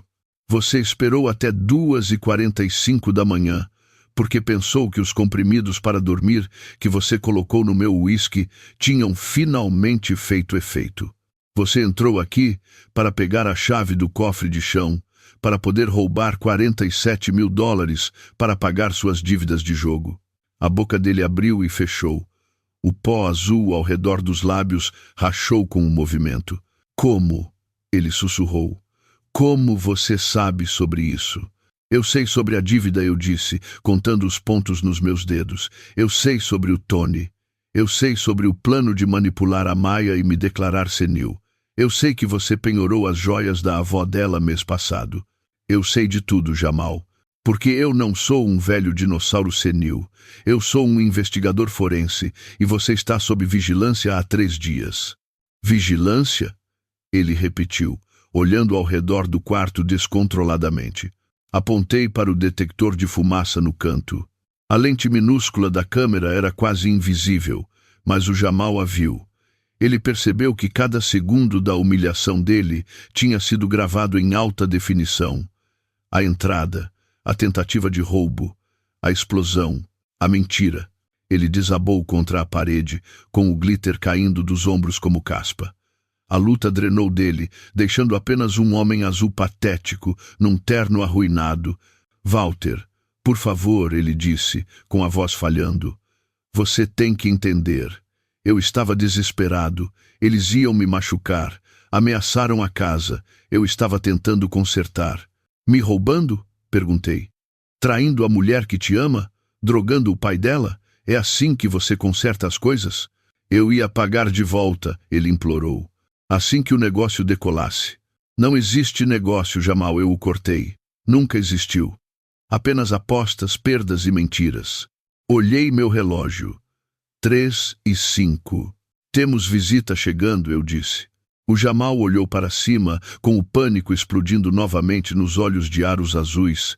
Quem? A polícia? Ainda não, eu disse. Mandei uma mensagem de texto para a Maya 1 hora atrás. Eu disse que estava com dores no peito e que ela precisava vir para casa imediatamente. Ela deve estar entrando na garagem agora mesmo. Não, Jamal engasgou. Walter, não. Por favor, não deixe ela me ver assim. Ele olhou para si mesmo. Ele era uma evidência ambulante. Não havia como esconder. Ele não podia lavar. Não podia explicar. Ele estava literalmente vestindo o crime dele. Caminhei até a janela e olhei para baixo. Faróis varreram o gramado da frente. O carro da Maya entrou na garagem, movendo-se rápido. Ela estava aterrorizada, pensando que o pai estava morrendo. Ela estava correndo para casa para salvar a família. Ela vai entrar por aquela porta em cerca de 2 minutos, Jamal, eu disse, virando-me para ele. E quando ela entrar, ela vai ver você exatamente como você é. Não um empresário, não um marido, apenas um ladrão coberto de glitter. Jamal afundou no chão, colocando a cabeça azul nas mãos azuis. Ele começou a soluçar. Era um som molhado e patético. Eu fiquei sobre ele, não sentindo pena, apenas um senso frio de encerramento. A armadilha tinha funcionado perfeitamente. A presa estava capturada, a evidência estava segura. Agora vinha a parte mais difícil. Quebrar o coração da minha filha para salvar a vida dela. Ouvi a porta da frente arrombar lá embaixo. Pai! Maya gritou, com a voz cheia de pânico. Pai, onde você está? Aqui em cima, querida, chamei, com a voz forte e clara. Estamos no quarto. Passos trovejaram na escada. Jamal se enrolou numa bola, tentando se fazer pequeno, tentando desaparecer. Mas o glitter captava a luz, brilhando intensamente, um farol da culpa dele que nenhuma sombra podia esconder. A Maya parou estática na porta, com o peito arfando da corrida escada acima. Ela estava usando o uniforme hospitalar, com o crachá ainda preso no peito, balançando como um pêndulo. Ela olhou de mim, parado calmamente na janela, para o marido, enrolado no chão, numa posição fetal de miséria azul cintilante. A cena era tão absurda, tão violentamente colorida contra a neutralidade bege do quarto, que o cérebro dela simplesmente se recusou a processar por um momento. Pai, ela respirou, com a voz tremendo. Você disse dores no peito. Pensei que você estava morrendo. Estou bem, querida, eu disse suavemente. Meu coração está forte. Só precisava que você viesse para casa, porque temos um tipo diferente de emergência. Os olhos da Maia se arrastaram de volta para o chão. Jamal desenrolou-se lentamente, percebendo que se esconder era impossível. Ele sentou, com o rosto sendo uma máscara de tinta azul neon e os cílios empastados de glitter prateado. Ele parecia um palhaço de pesadelo. Quando viu a Maia olhando para ele, estendeu a mão. Bebê, ele coachou. Bebê, me escuta. A Maia deu um passo brusco para trás, batendo no batente da porta. Jamal, ela sussurrou. O que aconteceu com você? Por que você está azul? Por que o papai está te olhando desse jeito? Jamal levantou atrapalhado, limpando as mãos nas calças arruinadas, mas o glitter apenas se espalhou, transferindo do tecido para a pele num brilho viral. Foi um mal-entendido, Jamal disse, com a voz subindo o tom. Um terrível mal-entendido. Eu ouvi um barulho aqui dentro, Maia. Pensei que alguém estava invadindo para machucar o Walter. Eu entrei para protegê-lo, e essa armadilha disparou. Ele colocou uma bomba na cômoda, Maia. Uma bomba literal. Ele apontou um dedo azul acusador para mim. Ele está louco, Maia. Jamal continuou, ganhando impulso. Olha para isso. Quem faz isso? Ele está perdendo a cabeça. Ele quase me cegou. A Maia olhou para mim, com os olhos arregalados e confusos. Pai, ela perguntou. Você colocou uma armadilha na sua cômoda. Coloquei, eu disse calmamente, porque eu sabia exatamente quem viria para abri-la. Jamal gritou por cima de mim, desesperado para controlar a narrativa. Viu? Ele admite. Ele está paranoico, Maia. Ele é perigoso. Precisamos conseguir ajuda para ele. Precisamos sair daqui. Ele deu um passo em direção a ela, alcançando o braço dela. Maia recuou, puxando-se para longe, como se ele fosse radioativo. Não me toca, ela retrucou. Você está coberto de... seja lá o que for isso. Jamal congelou, com a mão pairando no ar. A tinta azul nas palmas dele parecia sangue na iluminação estranha. Ele olhou para a esposa e, pela primeira vez, via a arrogância desaparecer completamente, deixando apenas pânico bruto. Ele tentou rir, mas saiu como um som engasgado e molhado. 47.000, Jamal repetiu, balançando a cabeça violentamente, enviando uma chuva fresca de glitter para o tapete. Isso é insano, Maia. Ele está inventando números. Ele está confuso. Eu te disse que ele está perdendo o juízo. Ele virou para mim, com as mãos azuis fechadas em punhos. Você é doente, Walter. Inventando mentiras para arruinar meu casamento, porque você é solitário e ciumento. Você precisa de um médico. A Maia olhou para mim, com o rosto pálido e conflituoso. Ela queria acreditar nele. Eu podia ver nos olhos dela. Nenhuma filha quer acreditar que o cônjuge é um monstro, e nenhuma filha quer acreditar que o pai é louco.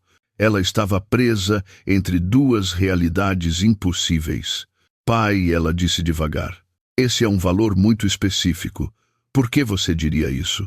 Porque é exatamente o que ele deve a um agiota chamado Tony, eu disse, mantendo minha voz nivelada. E é exatamente por isso que ele está parado aqui coberto de tinta forense, em vez de estar dormindo no quarto de hóspedes. Jamal avançou em direção a Maia, agarrando os ombros dela com as mãos manchadas. Bebê, olha para mim. Sou eu, Jamal, seu marido. Eu algum dia te machucaria. Eu algum dia roubaria sua família. Ele é senil, Maia. Ele pôs uma bomba na cômoda. Ele é perigoso. Precisamos ir embora. Agora. Pega sua bolsa. A Maia olhou para baixo, para as mãos azuis dele agarrando o uniforme branco de enfermeira. A tinta estava transferindo, deixando impressões de mãos no peito dela como uma marca violenta. Ela olhou nos olhos dele, procurando o homem com quem se casou. Eu não vou a lugar nenhum, Jamal, ela disse, soltando-se dele. Não até eu saber a verdade. A verdade é que ele é louco, Jamal gritou, com a voz falhando. Alcancei meu bolso e tirei meu celular. A tela brilhou na luz fraca. Eu esperava que você mentisse, Jamal, eu disse. É por isso que não confiei apenas na minha memória. Confiei na tecnologia. Levantei o telefone. Maia, eu disse. Gravei isso ontem à noite. pela ventilação do chão. Acho que você precisa ouvir o que seu marido faz quando ele acha que estamos todos dormindo. Não, Jamal gritou, avançando para o telefone. Me dá isso. Eu recuei, e a Maia se colocou entre nós, empurrando o Jamal para trás com uma força que surpreendeu a nós dois. Deixa ele tocar, ela retrucou. Mas Maia, é provavelmente deepfake ou algo assim, Jamal implorou. Você conhece tecnologia. Ele adulterou. Cala a boca, Jamal, ela sibilou. Só cala a boca. Ela virou para mim e assentiu. Toca, pai. Apertei o botão. O quarto encheu com um som de estática e então a voz do Jamal, clara e inegável. O velho está completamente fora do ar. Eu testei ele hoje com a chave e ele nem notou. Ele é mole, Tony. Um dinossauro total. A Maia estremeceu, como se tivesse levado um tapa. Ela encarou o telefone com a boca levemente aberta. Jamal ficou congelado contra a parede, com o rosto azul brilhando de suor. Estamos falando de dinheiro sério aqui. A gravação continuou. Ele guarda pelo menos 50 mil em dinheiro naquele cofre de chão. Cobre a dívida e nos deixa com uma boa almofada. As mãos da Maia voaram para a boca. O horror amanhecia nos olhos dela. A gravação tocou impiedosa. E a esposa? O cúmplice perguntou. Não se preocupe com a Maia.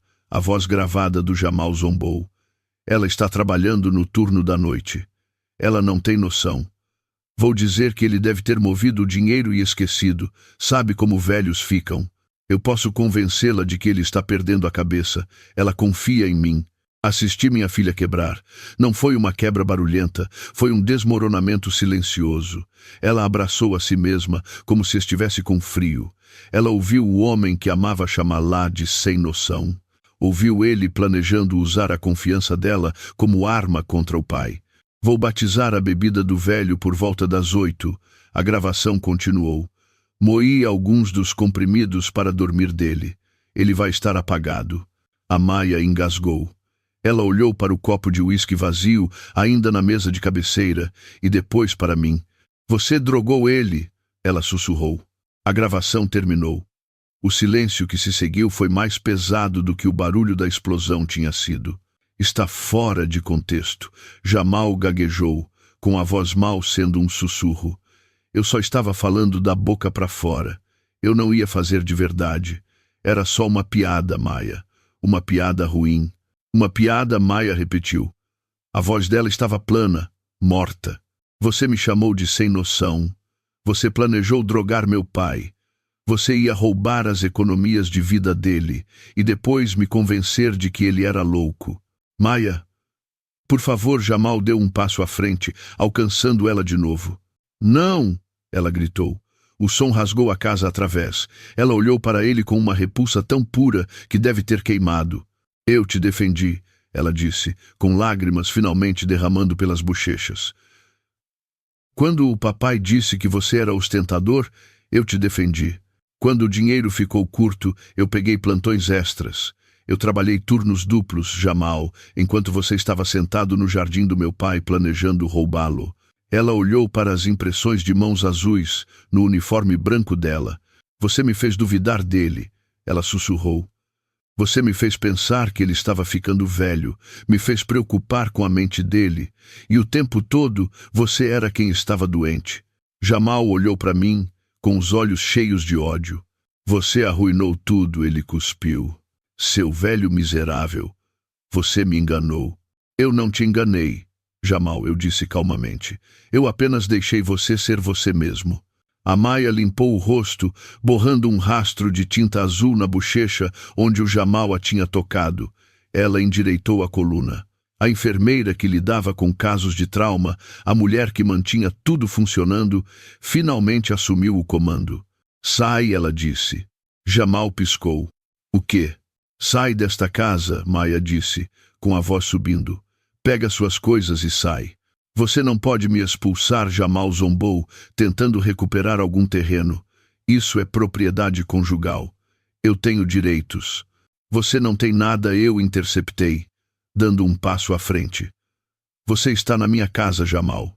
Meu nome está na escritura. Meu nome está no fundo fiduciário. Você é um hóspede que acabou de tentar cometer um crime. Jamal olhou entre nós. Ele viu a frente unida, o pai e a filha, o dinossauro e a enfermeira. Tudo bem, ele cuspiu. Eu vou embora. Mas vou levar o carro. O carro? Maya riu, um som oco e amargo. O carro que foi rebocado ontem de manhã? Jamal congelou. Eu vi o caminhão de reboque, Jamal, Maya disse. Eu vi você entregar a chave para eles. Você mentiu sobre isso também. Você mentiu sobre tudo. Jamal olhou para a porta, depois de volta para nós. Ele percebeu que não havia mais manobra. Nenhuma mentira grande o suficiente para cobrir o glitter. Ele estava exposto, nu, em sua ganância. Eu volto com um advogado, ele ameaçou, apontando um dedo azul para mim. Você me agrediu com uma arma química. Vou te processar por tudo que você tem. Estarei esperando, eu disse. E também o boletim de ocorrência que vou registrar pela manhã. Tentativa de roubo. Abuso de idoso. Conspiração. Jamal zombou uma última vez, depois virou e saiu tempestuosamente do quarto. Ouvimos ele pisando forte pelo corredor em direção ao quarto de hóspedes. Ouvimos o zíper violento de uma mala. Ouvimos coisas sendo jogadas. A Maya não se moveu.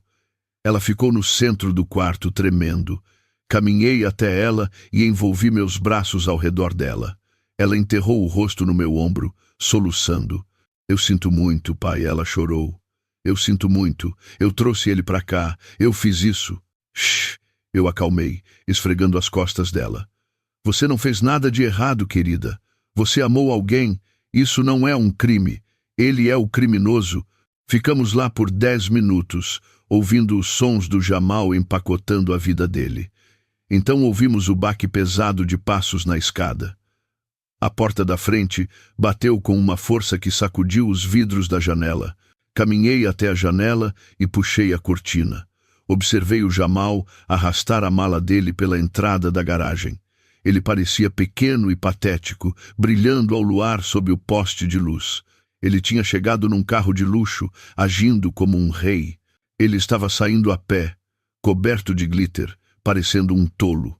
Ele caminhou pela rua e desapareceu nas sombras. Virei de volta para a Maya. Ela estava sentada na beira da minha cama, segurando a chave falsa que eu tinha feito. Ela a virava nas mãos, olhando para a tinta de latão e as arruelas. Você fez isso? Ela perguntou, um sorriso triste e pequeno tocando os lábios. Fiz, eu disse. Artes e artesanato. Ela olhou para mim, e os olhos dela estavam claros. Ele disse que você era um dinossauro. Eu sorri. Até dinossauros têm dentes, querida. Ela riu, um som molhado e quebrado, mas era real. Vamos, eu disse, estendendo a mão. Vamos descer. Acho que nós dois precisamos de uma bebida de verdade, e depois vamos ligar para o chaveiro. Tínhamos mal chegado à cozinha quando as batidas começaram. Era um ritmo pesado e desesperado contra a porta da frente, sacudindo os painéis de vitral que eu tinha restaurado 10 anos atrás. A Maya congelou, com a mão pairando sobre a chaleira. Ele voltou, ela sussurrou, com os olhos arregalados de medo renovado. Ele não foi embora. Passei por ela, movendo-me com uma calma firme que eu não sentia inteiramente. Ele não foi embora, porque não tem para onde ir, eu disse. Ele não tem carro, não tem dinheiro, e tem uma dívida que vai matá-lo. Ele está encurralado, Maya. Destranquei a fechadura e puxei a porta. Jamal estava na varanda, tremendo no ar da noite. A tinta azul neon no rosto dele tinha escurecido para um roxo machucado sob a luz da varanda, e o glitter ainda se agarrava a ele como uma doença. Ele parecia maníaco, parecia um homem que tinha olhado para o abismo e decidido pular. Você não pode simplesmente me jogar fora, ele gritou, empurrando o caminho para dentro do saguão antes que eu pudesse pará-lo. Eu conheço meus direitos, Walter. Tenho trocado mensagens com meu advogado. Esta é a casa conjugal. Eu estabeleci residência. Se você me quer fora, tem que comprar minha parte. A Maya entrou no corredor, com os braços cruzados sobre o peito, protegendo-se dele. Comprar sua parte? Ela repetiu, incrédula. Você tentou nos roubar, Jamal. Você está coberto de evidências. Eu não me importo, Jamal cuspiu, com a saliva azul aterrissando no chão de madeira. A menos que você queira que eu arraste isso no tribunal por 2 anos, a menos que queira que eu faça da sua vida um inferno com audiências e moções, você vai me dar um cheque agora mesmo. Quero minha fatia do patrimônio. Esta casa vale pelo menos 800 mil. Minha metade é 400. Ele estava blefando, mas era um blefe perigoso. Ele estava tentando transformar o crime dele numa negociação. Ele precisava daquele dinheiro para o Tony. Ele precisava disso para salvar as pernas, e não se importava se tivesse que queimar minha casa para conseguir. Eu ri.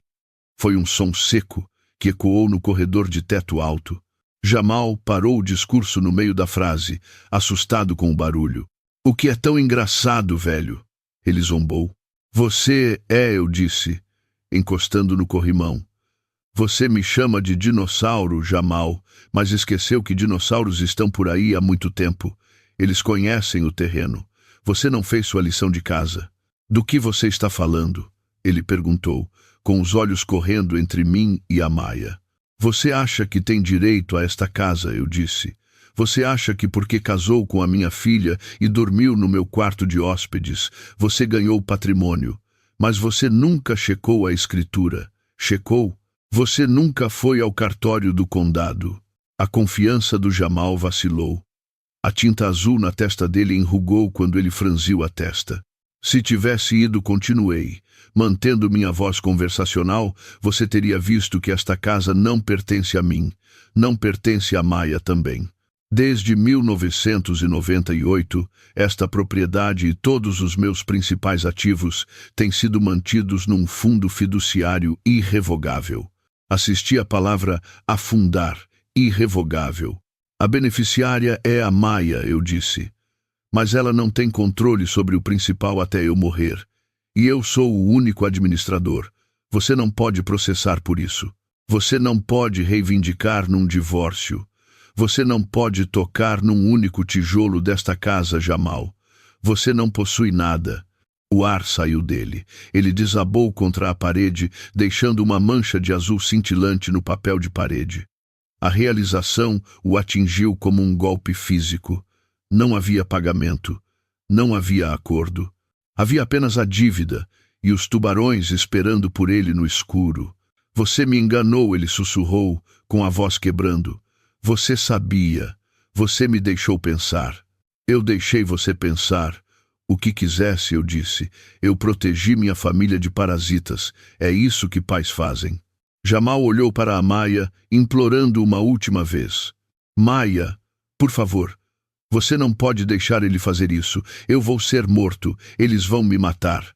A Maia olhou para ele, e o rosto dela era pedra. Então você não devia ter apostado dinheiro que não tinha, ela disse.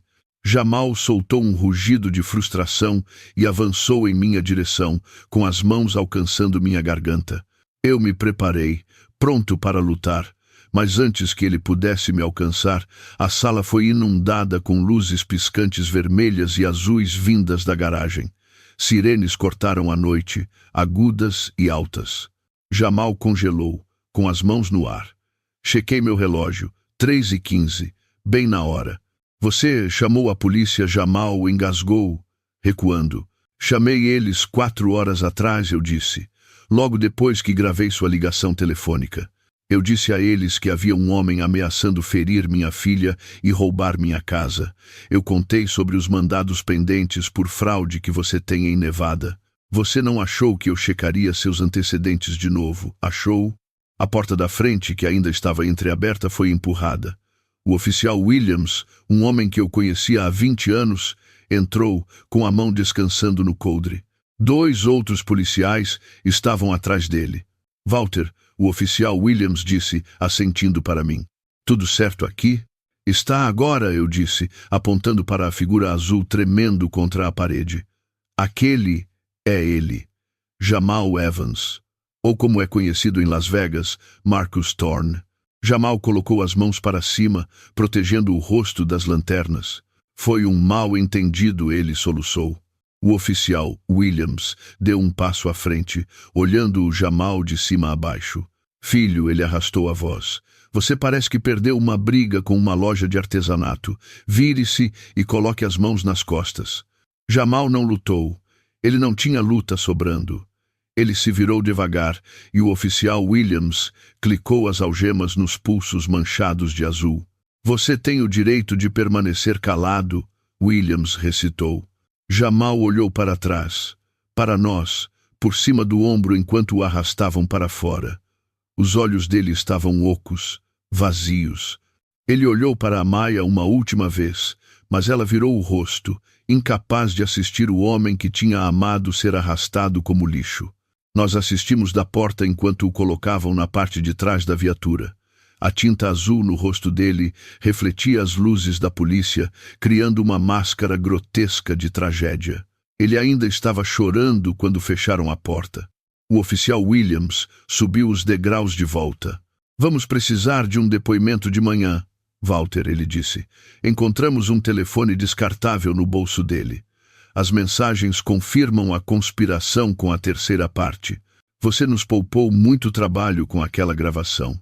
Obrigado, Williams, eu disse, apertando a mão dele. Mantenha-o longe da população geral se puder. Ele deve dinheiro a gente ruim. Vou ver o que posso fazer, Williams disse. Descanse um pouco, Walter. Você também, Maya. As viaturas se afastaram, com as luzes desaparecendo na distância. A rua retornou ao silêncio. A única evidência de que o Jamal tinha estado lá era o rastro de glitter na varanda e a mancha azul no papel de parede do meu corredor. Fechei a porta e tranquei a fechadura, deslizando a corrente para o lugar. Virei para a Maya. Ela estava encostada na parede, com lágrimas escorrendo pelo rosto de novo, mas os ombros estavam relaxados. A tensão que tinha agarrado nossa casa por 3 semanas tinha finalmente ido embora. Acabou? Ela perguntou suavemente. Acabou, eu disse. Ele não pode mais nos machucar. Ela caminhou para os meus braços e eu a abracei forte. Olhei ao redor do corredor. Estava bagunçado, estava manchado, mas era nosso de novo. O predador tinha ido embora. O dinossauro tinha vencido. Vem, eu disse, guiando-a gentilmente em direção à cozinha. Vamos tomar aquele chá, e então, amanhã, vamos esfregar esta casa de cima a baixo. Vamos lavar cada grão de glitter e cada memória ruim. Numa cultura que adora a juventude e a velocidade, muitas vezes cometemos o erro fatal de igualar silêncio com ignorância. Esquecemos que as árvores mais velhas têm as raízes mais profundas, capazes de resistir a tempestades que quebrariam uma muda ao meio. O verdadeiro poder raramente é barulhento, é paciente, observador e calculado. Quando alguém te descartar ou subestimar seu valor, não corra para corrigi-los. A arrogância deles é sua maior vantagem tática. Deixe-os acreditar que são o caçador, até o momento em que a armadilha se fecha. Sabedoria não é apenas sobre conhecer o passado, é sobre ser mais esperto que o futuro. Se você gostou dessa história, por favor, aperte o botão de like e se inscreva para mais contos de justiça servida fria.